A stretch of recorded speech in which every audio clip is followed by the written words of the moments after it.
드리겠습니다. 우리 시편 34편은 의인이 되는 데 대해서 많은 내용들을 기록해 놨습니다. 그것을 우리가 인생에 살아가면서 참고해서 살기를 바랍니다.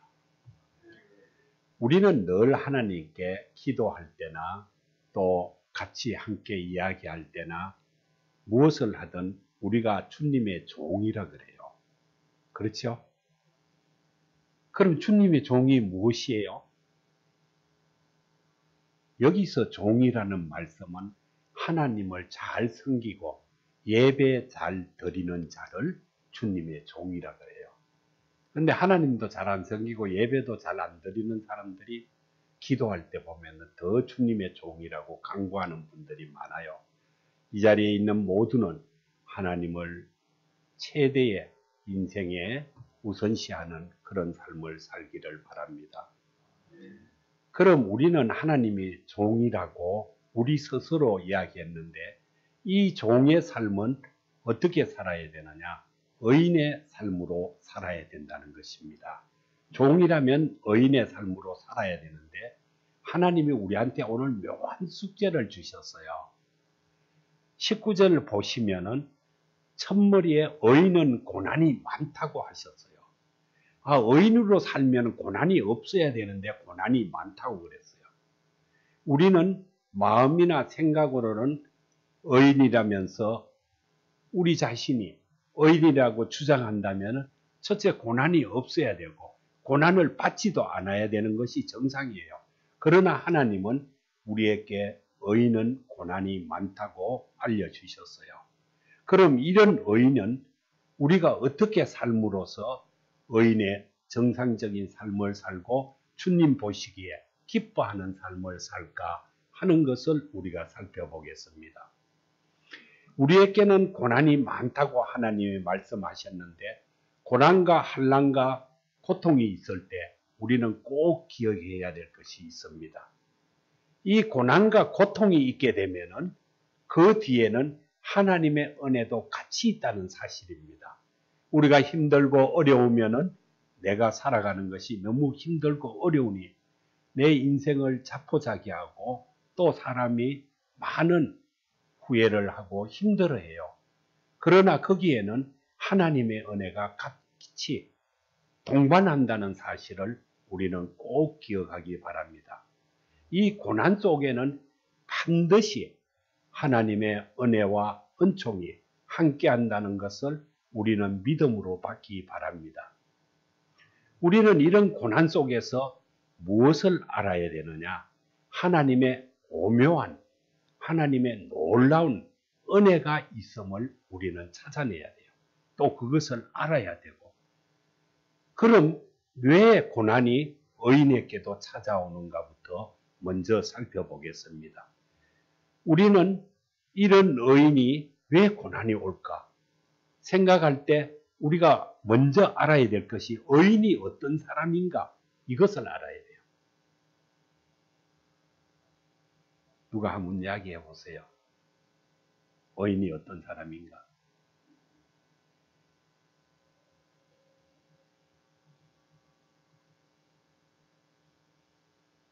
왜 아무도 말씀이 없어요? 우리 오늘 잘 듣고 우리 모두는 하나님의 의인 되기를 바랍니다. 이미 의인이 되셨습니다. 이 자리에 있으신 분은. 우리가 의인이라는 것을 생각할 때 의인은 나쁜 짓을 하면 안 되고 착하게 또 선하게 너에게 베풀고 살아야 된다. 이렇게 생각하시죠? 대답도 안 하시네요. 그렇죠?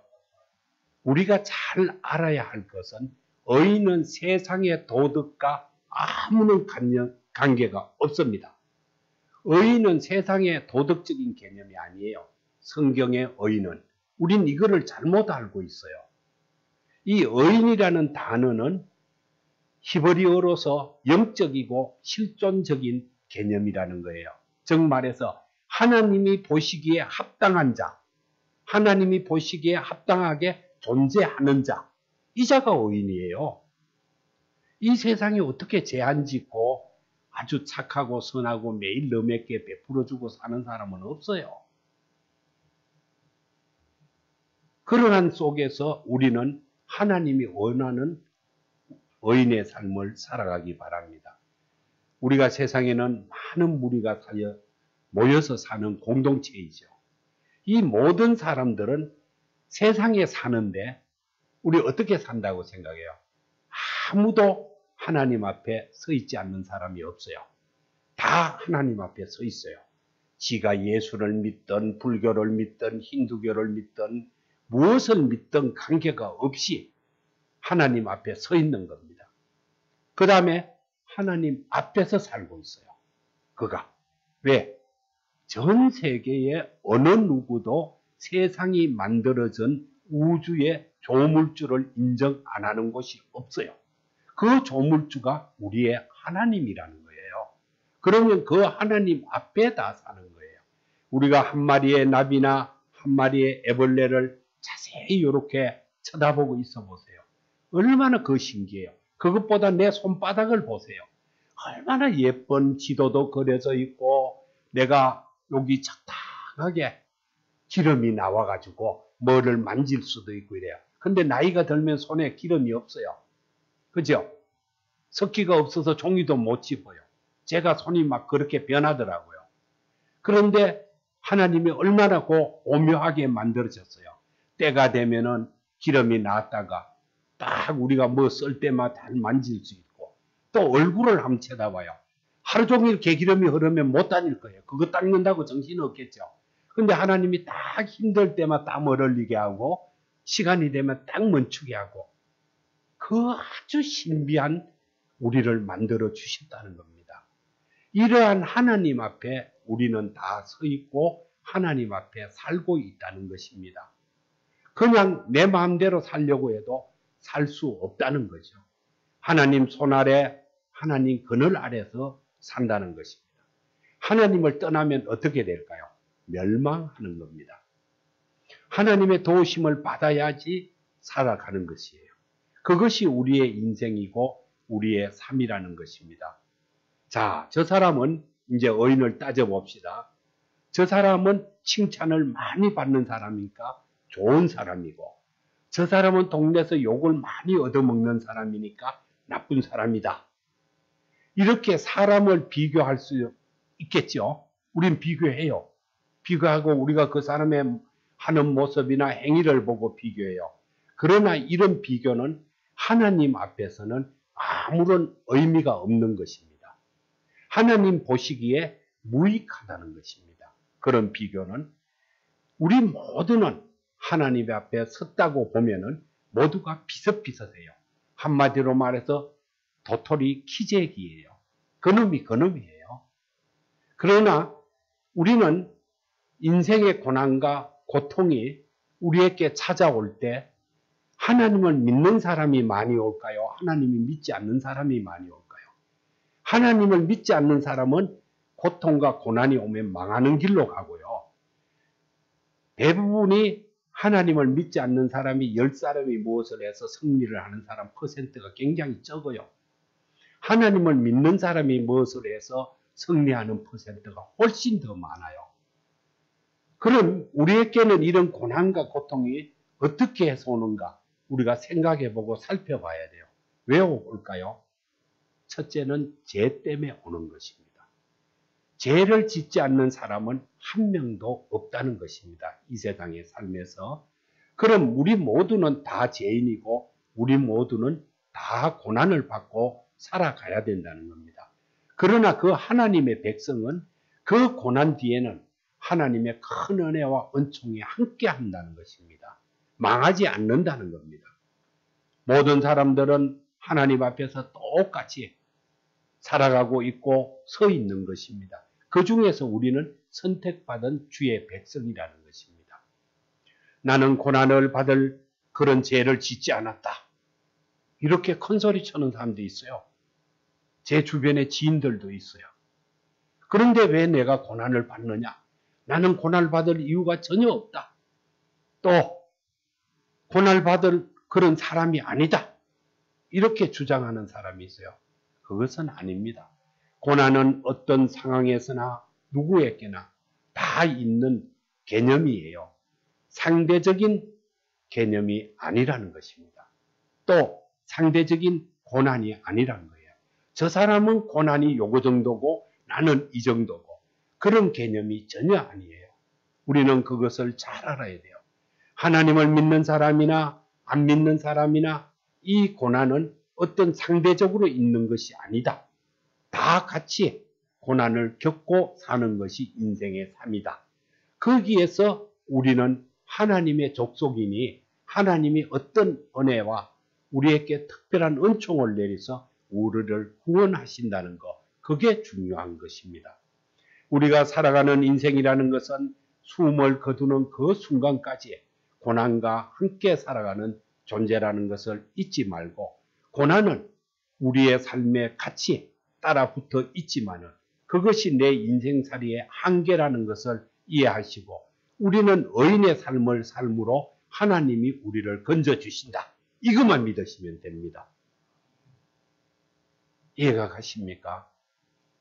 제가 한 말씀을 잘 이해 못하시면 옆에서 돌봐줘야 될 것입니다. 의인은 이 사람과 저 사람을 비교해서 이 사람은 착한 일을 했으니까 의인, 저 사람은 나쁜 일을 했으니까 나쁜 사람, 이런 개념으로, 상대적 개념으로 우리는 쳐다봐서는 절대로 안 돼요. 의인이라 하는 것은 상대적 개념이 아닙니다. 고난도 상대적 개념이 아니고, 오늘 잘 들어보시면은 하나님이 무엇 때문에 우리가 이렇게 살게 하는가, 이것을 알 수 있습니다. 의인은 무엇이냐, 어떤 존재냐. 인생이란 항상 고난이 함께 살아가는데, 이 함께 살아가서 고난이 있다는 것을 아는 사람이 성경에서 의인이라 그래요. 내가 고통을 받고 힘들면은 당연히 이렇게 되는 것이다. 알고 하나님을 찾는 그 자가 의인이라는 것이에요. 이제 의인이 어떤 건지 알겠죠? 거기 이제 출발입니다. 출발. 의인은 언제나 공고하다고 합니다. 늘 마음이 상해 있다는 거예요. 왜 상할까요? 그 의인이 내가 착하고 선하고 잘하지 못하고 또 하나님 보시기에 온전하지 못하기 때문에 내 마음이 상해 있다는 것입니다. 그게 의인이에요. 아, 내가 이걸 잘못했네. 왜 이렇게 내가 잘못했을까? 이렇게 아는 사람이 의인이에요. 시편 34편은 의인에 대해서 좋은 말씀을 하나님이 많이 기록해 놨어요. 자, 이제 우리가 의인에 대한 대표적인 말씀을 찾아서 우리도 의인에 이르는 삶을 살기 위해서 알아보겠습니다. 6절에 보시면은, 오늘 보신 말씀의 6절에 공고한 자가 부르짖으며 여호와께서 들으시고 그의 모든 환난에서 구원하셨도다. 이렇게 기록해 놨어요. 그러면 의인은 뭐냐? 공고한 자라는 겁니다. 공고한 자. 이 말씀 중에 우리가 많은 것을 깨달아야 돼요. 내가 공고할 줄 알아야 된다는 것입니다.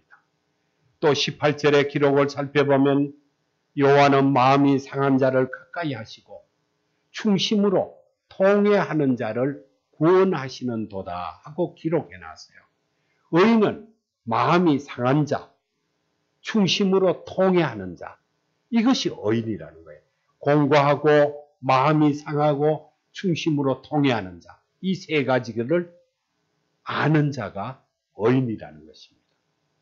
왜 통회할까요? 내가 고난 때문에 내 마음이 상했다는 것을, 내 죄 때문이라는 것을 내가 알았다는 거예요. 그걸 알아서 하나님 앞에 내가 어리석었다는 거죠. 내가 어리석었다. 그리하여서 나를 자책하는 거예요. 내를 자책해서 지금 중심으로 통회하고 그것을 아는 자가 의인이라는 것입니다. 우리는 내가 잘못이 있고 내가 죄를 지으면 하나님을 보시기에 내가 어리석었다는 것을 자책할 줄 알아요. 그 자가 의인이다. 그 자책을 하게 되면 어떻게 되느냐? 마음이 아프죠. 항상 공고하게 되고 자신의 부족함을 자책하면서 내가 살아가게 되는 그러한 자가 하나님의 의인이라는 거예요. 그러므로 의인은 절대 교만하지 않고 나 자신을 낮추고 자기 자랑에 도취되지 않는 사람, 오히려 정반대의 사람이 되어야 된다는 것입니다. 나를 낮추고 내를 자랑하지 않고 내가 겸손하고 나 자신을 하나님께 의지하고 하나님 앞에 스스로 나오는 사람, 이가 의인이라는 것입니다. 네 번째 의인은 하나님의 앞에 나와서 엎드리는 자라는 겁니다. 이 하나님 앞에 나와서 엎드려서 간구하는 자. 또 8절에 보시면 너희 여호와는 선하심을 맛보아 알지어다. 그에게 피하는 자는 복이 있도다. 다섯 번째는 여호와께 피하는 사람이 의인이라는 것입니다. 또 9절에 보시면 너희 성도들아 여호와를 경외하라. 그를 경외하는 자에게는 부족함이 없도다.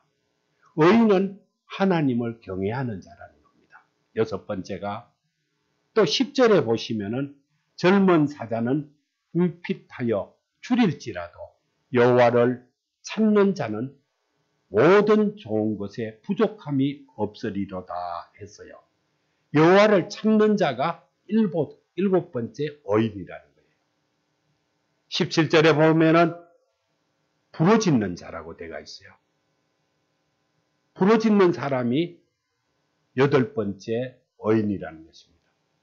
자, 지금까지 몇 가지의 의인의 종류를 우리가 살펴봤는데, 의인은 공고하고 마음이 상한 자, 통회하는 자, 하나님 앞에 나와서 엎드리는 자, 여호와께 피하는 자, 하나님을 경외하는 자, 여호와를 찾는 자, 부르짖는 사람, 이 사람이 의인이라는 것입니다.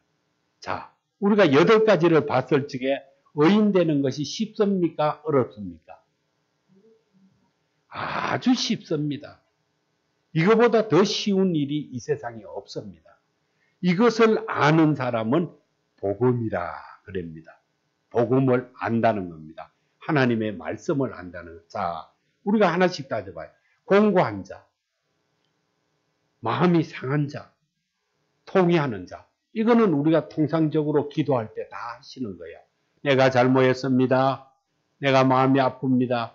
하나님 용서해 주세요. 이거 매일 하는 거잖아요. 이거 하는 자가 의인이에요. 그 다음에 하나님 앞에 나와서 엎드리는 자. 주일마다 나와서 고개 숙여 하나님께 통회하면서 엎드려요. 그 자가 의인이에요. 요게 좀 어렵죠. 하나님께 피하는 사람. 요거 잘못 들으면 하나님을 피하는 사람입니다. 하나님을 피하는 사람이 아니고 하나님께 피하는 사람. 이해가 잘 안 가죠? 예. 대단한 의인이십니다. 하나님을 경외하는 자. 우리는 하나님을 다 경외하지 않습니까? 또 여호와를 찾는 자라 그랬으니까 우리는 여호와를 찾는 것입니다. 또 부르짖는 자. 우리는 기도하고 간구하며 찬양하고 하나님을 부르짖으니 여기 앉은 이 모두는 다 의인이 된 것입니다. 이 의인이 됐으니까 우리는 이제 기억해야 될 또 몇 가지가 있어요. 조금이라도 죄 지으면 안 된다고 생각하는 사람은 의인이 될 수가 없어요. 의인은 죄하고 아무 상관없다 그랬죠, 제가. 사람이 죄 안 짓고 완벽하게 산다고 생각하는 사람은 의인이 될 수가 없어요. 죄를 짓든 무엇을 하든 하나님 앞에 와서 통회하는 자가 의인이라는 거예요. 이해가 가십니까? 이러한 마음이나 생각을 갖고 있으면 의인되기 불가능해요. 내가 죄 지으면 안 된다. 완벽하게 살아야 된다. 아니에요. 죄를 지을 땐 짓고 하나님 앞에 와서 회개할 땐 회개하고 하나님한테 용서를 구할 땐 용서를 구하는 자. 그 자가 의인이라는 것입니다. 우리는 의인의 삶을 가기가 아주 쉬우니 그렇다고 또 매일 댕기면서 죄를 짓고 다음 주에 와서 주여 하고 다 회개한다는 것은 아닙니다. 원래 한 번 죄 지은 것을 회개하고 난 다음에 그 죄를 다시 짓지 말라는 것이에요. 그러나 인간은 그럴 수가 없으니까 죄 지은 것을 내가 알고 있다는 것만 해도 하나님의 큰 족속이 되는 것입니다. 우리는 전혀 나쁜 짓을 안 할 수가 없기 때문에 그 나쁜 짓을 했으면 하나님의 의인 되기 위해서는 통회하고 마음이 상하고 하나님의 앞에 나와서 엎드려야 되는 거예요. 우리는 하나님의 말씀이 우리 보고 의인이라고 하는 것은 내가 나쁜 짓하고 그 나쁜 짓에서 마음 아파하고 내가 공고해야 하고 또 고난과 고통이 끊임없는 것이 왜 끊임없느냐? 내 죄 때문이라고 이렇게 깨닫는 자가 의인이라는 것입니다. 우리가 힘들고 어려우면 내가 하나님 보시기에 죄를 지어서 그러니 내가 깨달아야 되겠다. 그러면 그 시간부터 그 돌아가는 시계는 어느 방향으로 돌까요? 우리가 12시를 기준으로 이렇게 세워놨고 이쪽에는 죄악의 길, 이쪽에는 의인의 길이라고 딱 정해놨어요. 그런데 내가 이쪽에 5도를 기울여 있어요. 그런데 점심 밥을 먹으면서 내가 딱 깨달아서 마음을 하면 12시로 탁 돌아와요. 거기서 해결을 하면은 의인의 길에 5도 정도가 가겠죠. 바로 이게 의인이에요. 잘 이해됐습니까? 재미가 없나 봐요. 하나님께 고백하는 사람이 의인입니다. 우리는 이렇게 고백하기를 바랍니다. 하나님이여, 내가 피하고 의지할 곳은 하나님밖에 없습니다. 하나님께 부르짖는 것입니다. 나는 하나님을 사랑하고 경외합니다. 제발 저를 좀 살려주세요. 하고 부르짖는 사람이 의인이라는 것입니다. 오늘 이 시간을 통하여 우리는 모두 애통하는 자가 되고 한자리에 모여서 같이 하나님께 칭송받는 또 하나님이 기뻐하는 주의 큰 백성이 다 되어 하나님의 의인 되기를 기원드립니다. 이 의인은 이제 고난 속에서도 하나님께 피하는 사람이 돼야 돼요. 의인은. 또 의인은 늘 내가 어려움과 고통 속에 환난 속에 살더라도 하나님을 찾는 사람이 돼야 돼요. 주야사철 하나님을 부르짖고 주야사철 하나님을 경외하고 하나님 나를 도와주세요 하는 사람이 오늘 이 시간부터 다 되기를 바랍니다. 우리는 이 시간을 통해서 항상 이런 의인의 삶을 살기를 하나님께 축복해야 되는 것입니다. 의인이 고난을 함께 같이 살아왔다는 것은 우리가 기억하고 우리는 하나님을 의지해야 되는 것입니다. 자, 그러면 의인이 그런 고통을 받았는데 죽지 않고 어떻게 살았을까요? 누가 대표로 말씀 한번 해보세요. 자, 의인이 그렇게 고통을 받고 힘들었는데 죽지 않고 어떻게 살았을까요?